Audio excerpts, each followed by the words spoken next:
In the spring of 1949, 12 nations gathered in Washington, D.C. to sign what would become one of history's most consequential military alliances, the North Atlantic Treaty Organization, born from the ashes of World War II and the growing shadow of Soviet expansion, promised collective defense in an uncertain world. Yet today, 75 years later, this alliance faces perhaps its greatest existential crisis since its founding. The question isn't merely whether NATO can survive political upheaval or changing administrations. The deeper question is whether the fundamental assumptions that created this alliance still hold true in our modern world.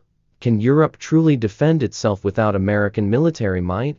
And what happens to global stability when the world's most powerful military alliance begins to fracture? To understand the magnitude of today's crisis, we must first journey back to the chaotic aftermath of World War II, when Europe lay in ruins and a new superpower emerged from the East, fundamentally reshaping the balance of global power.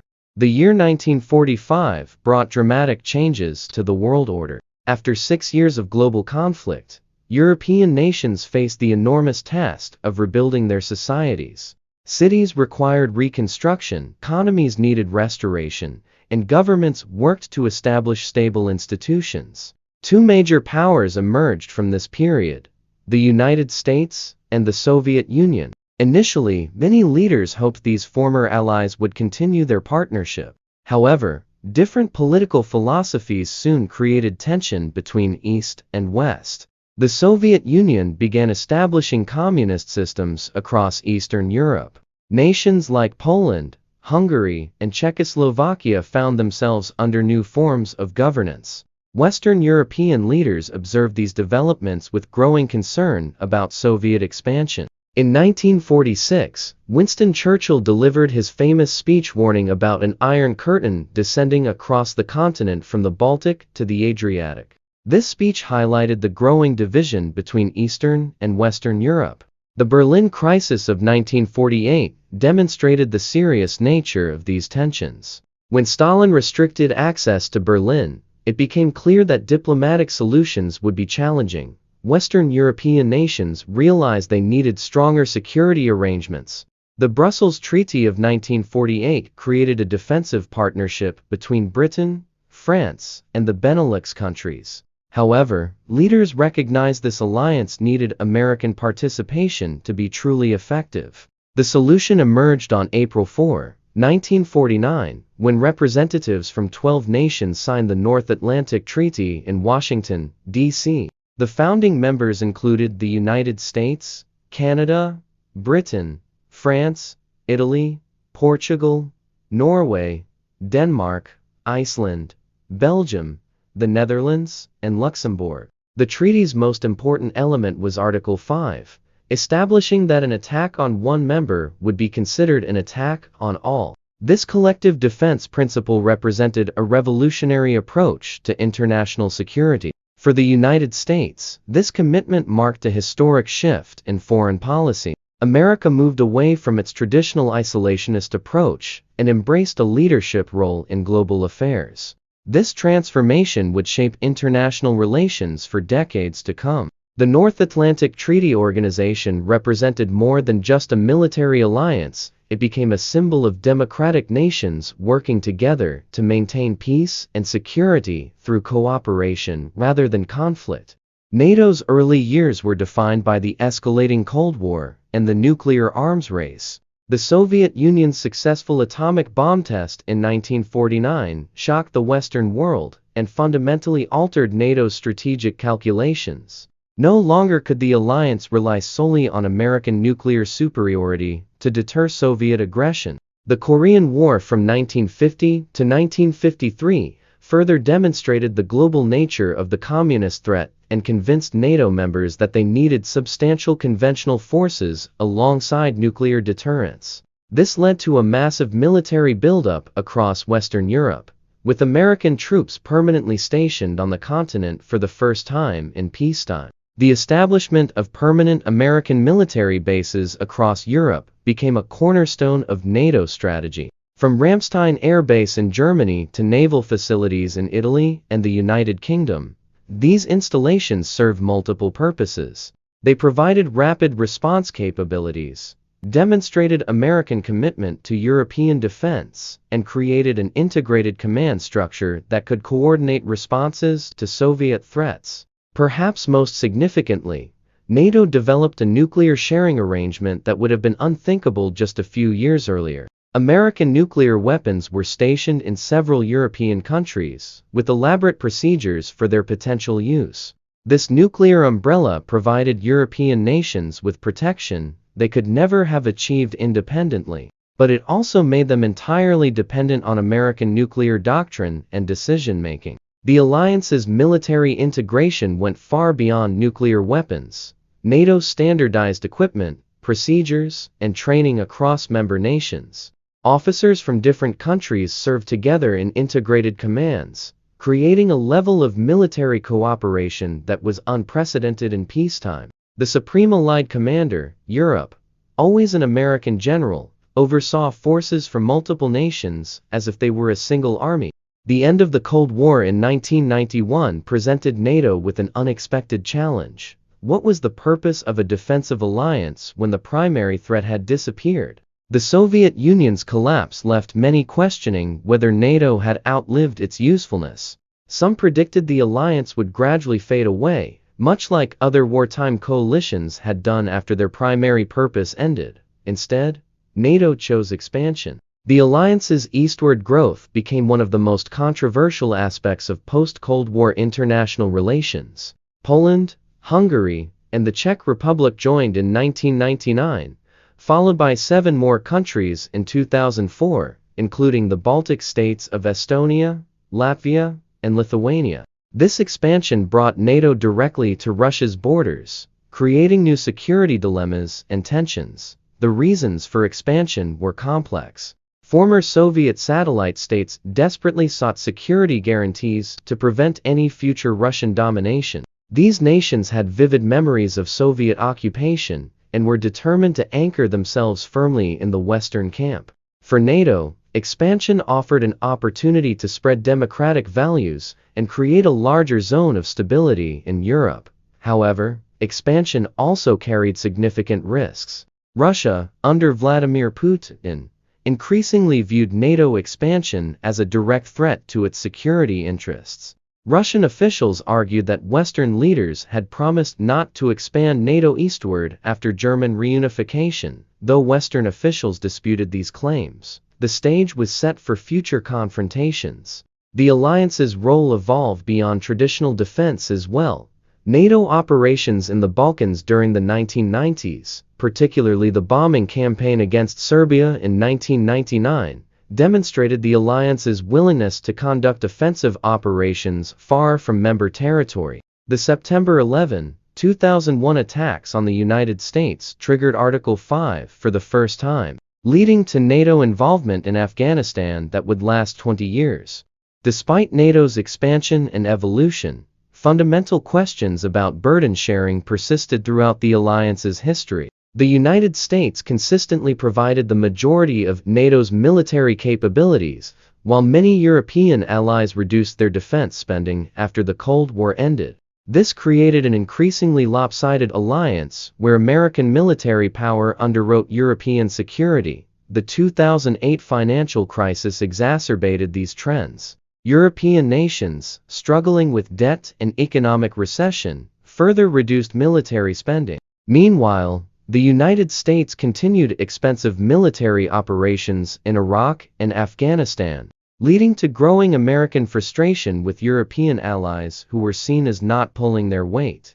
By 2023, the United States accounted for approximately 70% of NATO's total defense spending, despite having only about 10% of the alliance's population. This massive imbalance created vulnerabilities that extended far beyond simple financial calculations. European militaries had atrophied to the point where they struggled to conduct even basic operations without American support.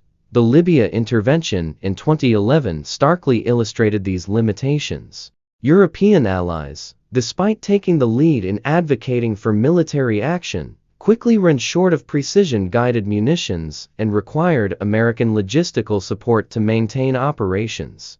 This dependency revealed how thoroughly European military capabilities had declined since the Cold War's end. More troubling was the lack of coordination between European militaries. While NATO provided an integrated command structure, individual European nations maintained separate military doctrines, incompatible equipment, and different strategic priorities. The alliance had 1.4 million personnel on paper, but these forces were divided among 28 different national commands with limited interoperability. Russia's invasion of Ukraine in February 2022 fundamentally altered NATO's strategic environment and exposed the alliance's structural weaknesses. The conflict demonstrated that major conventional wars were still possible in Europe, and that Russia was willing to use military force to achieve its geopolitical objectives. NATO's response to the Ukrainian crisis revealed both its strengths and limitations. The alliance successfully coordinated massive military aid to Ukraine, provided intelligence support, and reinforced its eastern borders. However, the response also highlighted European dependence on American military capabilities and decision-making. The war's broader implications for NATO became clear as the conflict prolonged. European nations began increasing defense spending and discussing strategic autonomy, but these efforts would take years to produce meaningful results. In the meantime, the alliance remained fundamentally dependent on American military power to deter further Russian aggression. Finland and Sweden's applications to join NATO in 2022 represented the alliance's continued attractiveness to European nations seeking security guarantees.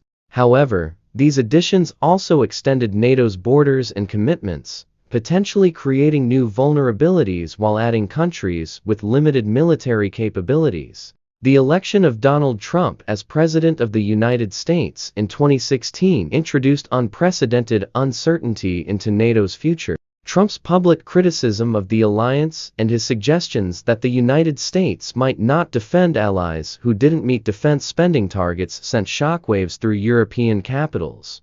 Trump's approach reflected long-standing American concerns about burden sharing, but his rhetoric went far beyond previous complaints. His suggestions that NATO was obsolete and that the United States was being taken advantage of by European allies created genuine doubt about American commitment to collective defense. The 2024 election and Trump's return to the presidency have intensified these concerns. His administration's approach to NATO reflects a fundamental questioning of the alliance's value to American interests. The possibility of American withdrawal from NATO, once unthinkable, has become a serious subject of policy debate. European leaders have responded with a mixture of alarm and determination. French President Emmanuel Macron has called for European strategic autonomy, while German Chancellor Olaf Scholz has announced massive increases in defense spending. However, these efforts face significant obstacles, including public resistance to higher military spending and the technical challenges of rapidly rebuilding military capabilities. The numbers tell a stark story about European military capabilities. Without American involvement, European NATO members spent approximately $457 billion on defense in 2024. Russia, when accounting for purchasing power parity, spent roughly $461 billion. For the first time since the Cold War, Russian defense spending exceeded that of Europe. However, defense spending only tells part of the story. The effectiveness of military spending depends on coordination, technology, and strategic coherence. European militaries remain fragmented across national boundaries, with limited interoperability and competing priorities. Russia's military, despite its problems revealed in Ukraine, operates under unified command and strategic direction. The personnel gap is equally concerning. While European NATO members have approximately 1.4 million military personnel, these forces are divided among 28 different national militaries with varying levels of training, equipment, and readiness. The United States provides not just 100,000 troops stationed in Europe, but also unified command structures and advanced military technologies that European allies cannot easily replicate. Nuclear capabilities present perhaps the most significant challenge for European strategic autonomy. American nuclear weapons stationed in Europe provide extended deterrence that European allies cannot match. While France and Britain possess independent nuclear arsenals, these are limited compared to American capabilities and are not integrated into a broader European defense strategy. One of the most underappreciated aspects of NATO's current crisis involves the Arctic region, where climate change and resource competition are creating new strategic challenges. The Arctic contains vast reserves of oil, gas, and rare earth minerals, while melting ice is opening new shipping routes that could reshape global trade patterns. Russia has invested heavily in Arctic military capabilities, establishing over 50 military bases in the region and building the world's largest fleet of icebreaker ships. Russian nuclear submarines patrol Arctic waters, while bombers conduct regular flights over the region. This military buildup gives Russia significant advantages in a region that could become increasingly important for global commerce and security. NATO's Arctic strategy depends heavily on cooperation between the United States, Canada, Norway, Denmark, and Iceland. However, American withdrawal from NATO would fragment this cooperation and leave European allies poorly positioned to counter Russian and Chinese expansion in the Arctic. The United States currently has only 2 operational icebreaker ships, compared to Russia's fleet of over 40. American military presence in the Arctic is limited primarily to bases in Alaska. If NATO dissolves, the United States would need massive investments in Arctic capabilities to maintain its position in the region. Perhaps the most significant long-term consequence of NATO's potential dissolution would be the opportunity it creates for China to expand its global influence. China has already invested heavily in European infrastructure, technology, and industry through its Belt and Road Initiative. Chinese companies have acquired significant stakes in European ports, including majority control of Greece's Piraeus port. A weakened or dissolved NATO would likely push European nations toward greater economic cooperation with China. Chinese investment in European technology companies, automotive manufacturers, and energy infrastructure could create dependencies that Beijing might leverage for political influence. The strategic implications extend beyond Europe. China's growing partnership with Russia has already created challenges for Western security interests. If NATO dissolves, this partnership could expand to include greater Chinese influence in European affairs, potentially creating a new axis of power that could challenge American global leadership. Chinese officials have already declared their nation a near-Arctic state, despite having no Arctic territory. Chinese investment in Arctic infrastructure and resources could accelerate if NATO cooperation in the region weakens. The combination of Russian military power and Chinese economic influence in the Arctic could create a new strategic challenge for the United States. The current crisis facing NATO reflects deeper questions about the nature of international alliances in the 21st century. The alliance succeeded during the Cold War because it addressed a clear, existential threat that required collective response. Today's security challenges are more complex and diffuse, making it harder to maintain the unity and purpose that sustained NATO for decades. European efforts to achieve strategic autonomy face significant obstacles. Building effective military capabilities requires not just increased spending, but also industrial capacity, technological innovation, and strategic coordination that takes years to develop. The fragmented nature of European defense industries and the lack of unified command structures make rapid progress difficult. The nuclear dimension presents perhaps the most intractable challenge. European nations would need to develop their own nuclear deterrent capabilities or find alternative security guarantees. The technical, financial, and political challenges of building independent nuclear arsenals are enormous, while alternative security arrangements remain undefined. American interests in maintaining NATO extend beyond simple burden-sharing calculations. The alliance provides the United States with global influence, military bases, and strategic partnerships that would be difficult to replicate through bilateral agreements. The integrated command structures and interoperability developed over decades create operational advantages that purely national militaries cannot match.